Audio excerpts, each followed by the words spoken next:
Німеччині змоделювали сценарій нападу Росії на НАТО і зайнялися цим не аби хто, а фахівці при парламенті Німеччини у звіті Бундестагу про аналіз ризиків для цивільного захисту Німеччини. Для німецького уряду цей звіт підготовлений якраз у парламенті. Йдеться про один із ймовірних сценаріїв можливого конфлікту неназваного агресора, але всі розуміють, що можна не називати промовка, він уже зуби точить на Європу і вже фактично напав на Європу. Так, мова йде про Росію, хоча німці делікатно Росію в цьому звіті не називають, скажімо так. Отже, ґрунтуються вони у цих висновках, у цьому звіті на уроках повномасштабної війни Росії проти України, що ще раз підкреслює, що саме Росію розглядають як потенційного агресора. І дослівно пишуть таке: напад агресора гібридний та або застосуванням всього арсеналу сучасних збройних сил у всіх вимірах, сухопутний, повітряний і так далі, на територію НАТО є вірогідним сценарієм. Є таким чином вірогідним сценарієм. Тобто розглядають німці, що Росія цілком ймовірно може напасти на Німеччину, на Європу загалом.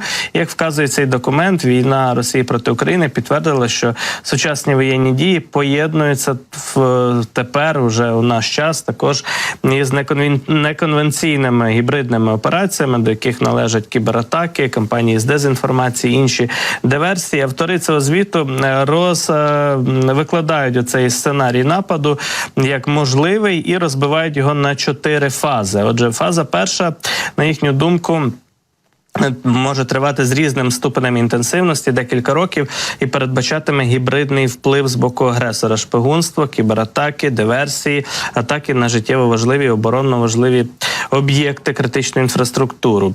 Ну і, власне, частково таємно буде цей гібридний вплив відбуватися, пов'язати його з агресором одразу неможливо. Хоча зараз собі уявити, що Росія будь-що може, чи що-небудь може приховати в ході такої гібридної фази, неможливо. Всі зразу зрозуміють, що це Росія за цим стоїть. Фаза друга триватиме декілька місяців, передбачатиме розгортання військ агресора на східних кордонах НАТО і розгортання сил НАТО для стримування у відповідь. В цей час гібридний вплив буде продовжуватися, але ставатиме інтенсивнішим, його приховування все меншим. Фаза третя, яка триватиме щонайменше 1 рік, передбачатиме відкриту військову агресію проти території НАТО, вибіркові атаки з застосуванням різних засобів, в тому числі по цілях на території Німецької Федеративної Республіки ФРН, а також ймовірні перебої в роботі супутників в космосі. Ну, це те, чим зараз Путін грозить, що виведуть ядерне озброєння на орбіту і будуть знищувати супутники оборонні в тому числі. Ну і 4-та фаза.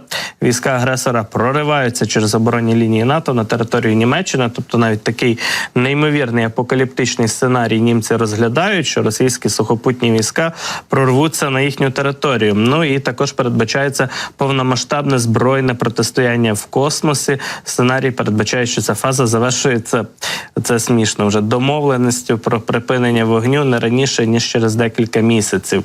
Тобто навіть от в такому сценарії німці розглядають можливість домовлятися з агресором. Тут невиправні абсолютно ці аналітики. Ну, в своєму звіті уряд Німеччини пропонує брати цей сценарій як основу для побудови концепції цивільного захисту, причому відповідні відомства можуть моделювати і підсценарії для ефективнішої оборони країни. Отже, важливий який висновок, що ключові європейські держави всерйоз сприймають Росію як загрозу і готуються відбивати цю загрозу.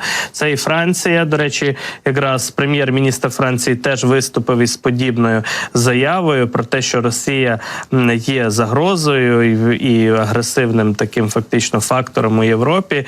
І офіційно, власне, прем'єр-міністр Франції, глава уряду, вже виступив із такими тезами, які фактично лунають у цьому німецькому звіті урядовому. Габріель Аталь теж розглядає Росію тепер як ключову загрозу воєнну, в тому числі мілітарну загрозу для його країни, для Франції. І це важливо, що і Німеччина, і Франція дивляться тепер в один бік, фактично, і Нідерланди так само, і інші. Ми вже не говоримо про сусідів Росії, про скандинавські країни чи про Польщу, які давно задекларували, що Росія може напасти і є серйозною загрозою, до якої треба готуватися. Тож тут якраз фактично з'являється єдність серед країн НАТО і європейського континенту, аби спільно протистояти Росії і допомагати Україні.